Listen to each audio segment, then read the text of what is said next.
एक समय था जब मुगल साम्राज्य का भारत के विशाल भूभाग पर अधिकार था। बाबर से लेकर औरंगजेब तक मुगल सम्राटों ने राजसी वैभव, मजबूत प्रशासन और अद्भुत स्थापत्य कला की एक लंबी विरासत छोड़ी। परंतु औरंगजेब के मृत्यु के बाद धीरे धीरे वो ये साम्राज्य कमजोर पड़ने लगा। प्रांतीय शासकों की बगावत, अफगानों और मराठों के लगातार हमलों ने दिल्ली की सत्ता को कमजोर कर दिया। ऐसे में ब्रिटिश ईस्ट इंडिया कंपनी ने अपने व्यापारिक इरादों के साथ साथ धीरे धीरे राजनीतिक नियंत्रण भी स्थापित करना शुरू कर दिया। 18वीं और 19वीं सदी तक आते आते मुगलों की स्थिति कमजोर हो चुकी थी कि वो अंग्रेजों की मर्जी पर निर्भर हो गए। दिल्ली के लाल किले में रहने वाले मुगल बादशाह बहादुर शाह जफर का शासन केवल नाम का रह गया। उनकी सत्ता दिल्ली की सीमाओं से भी बाहर नहीं थी। वो अंग्रेजों से मिलने वाली पेंशन पर गुजारा करते थे और वास्तविक सत्ता पूरी तरह से ब्रिटिश हाथों में चली गई। एक समय जिन बादशाहों की एक निगाह पर लाखों सैनिक झुकते थे, वही अब अंग्रेज अफसरों की आज्ञा का पालन करने पर मजबूर थे।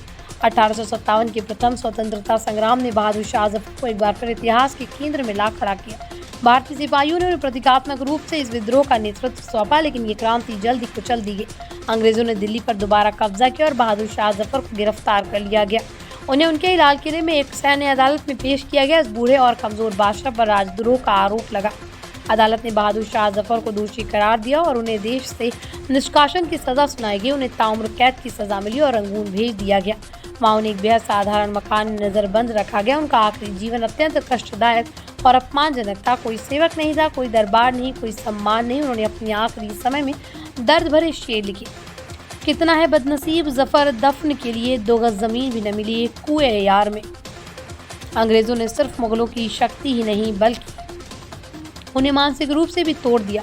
उन्हें आम नागरिक की तरह पेश किया गया, उन्हें पेंशन पर रखा गया और अंत में कैदी बना दिया गया। ये रणनीति केवल राजनीतिक नहीं थी बल्कि सांस्कृतिक और मनोवैज्ञानिक भी थी। जनता के सामने अपने बादशाह को इस तरह अपने देखकर लोगों की मानसिकता पर प्रभाव पड़ा और एक गुलामी की भावना समाज घर कर गई। बहादुर शाह जफर की कैद और मृत्यु के साथ ही मुगल साम्राज्य का आधिकारिक अंत हो गया। दिल्ली का ताज अब ब्रिटिश ताज के अधीन हो चुका था। मुगलों का पतन केवल एक राजवंश की हार नहीं बल्कि भारत में स्वाधीनता के अंतिम चिन्हों की समाप्ति थी।